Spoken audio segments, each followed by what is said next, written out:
This weekend I saw my father and mother in person for the first time since becoming Prime Minister. It was a special moment, a moment to be especially savoured, coming on the same day as I shared time with the Palmer family as they mourned the loss of their son Scott, a brave soldier. Our objective in Afghanistan is clear: to combat the threat of terrorism, to prevent Afghanistan again becoming a safe haven and a training ground for terrorists to launch attacks against us and our allies. The Australian Government and the Australian Defence Force are absolutely committed to maximising protection for our men and women serving overseas. But there's no doubt that the war in Afghanistan is dangerous and we will see further Australian casualties. Progress will be hard won and will take time. Across Australia and here in Adelaide, we need to maintain our resolve, and I'm sure we will. Adelaide, of course, is part of who I am. I grew up here, went to school, took my first steps into work, university and adulthood, all in this city.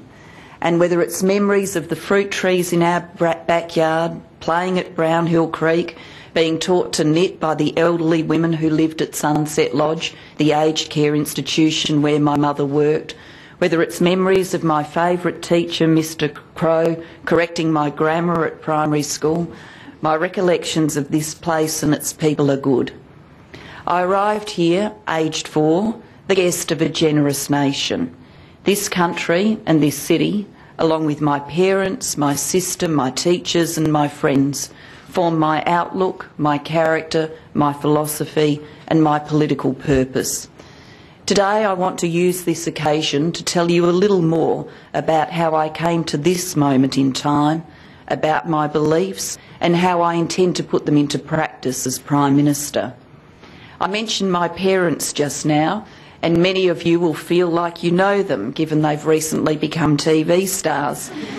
Indeed, I meet people around the country who literally say to me, "I'm not sure about you, but I love your parents."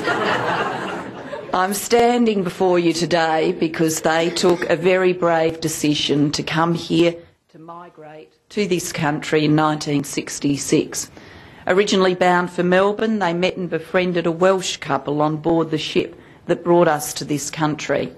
Knowing no one else in Australia, it made sense to settle in Adelaide, the hometown of their new friends, who became our Uncle Frank and Auntie Glad.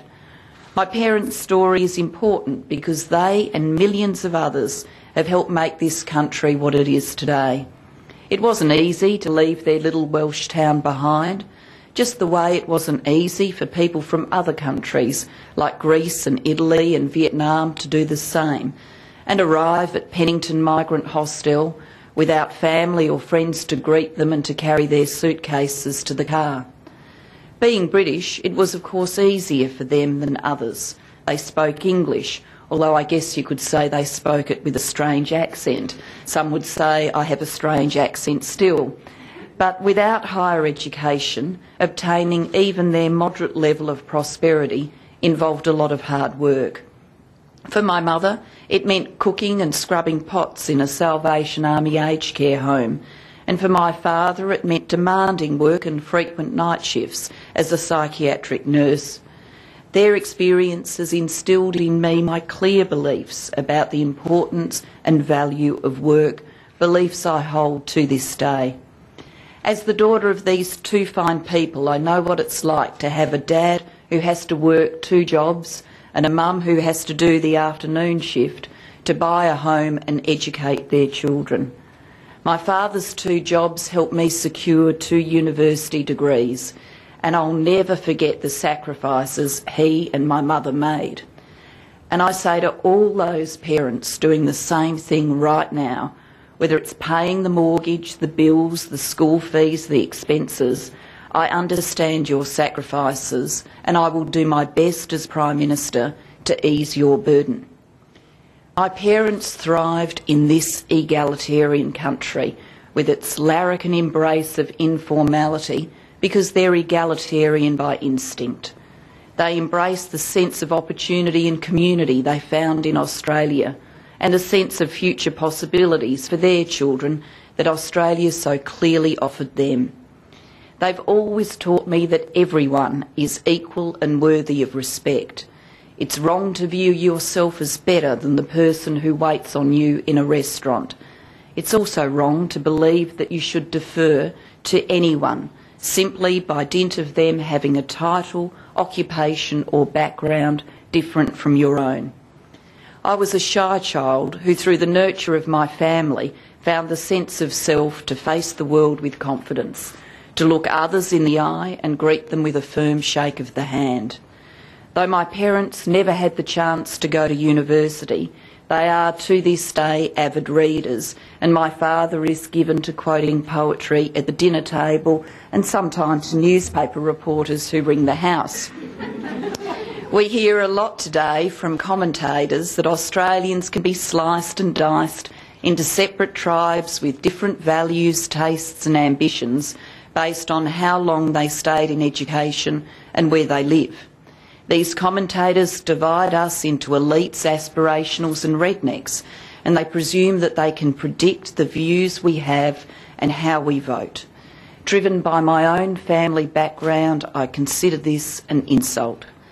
I know that under every roof there are people who love going to art galleries and people who love going to the MCG and people who love both. People who go to church and people who go to protests and sometimes do both in the same day. Peoples whose talents lie in their heads and peoples whose talents lie in their hands, and people who rely on different talents at different stages of their lives.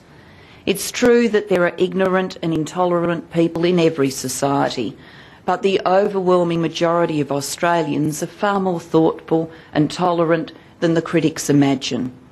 I know this because they're my neighbours and my friends.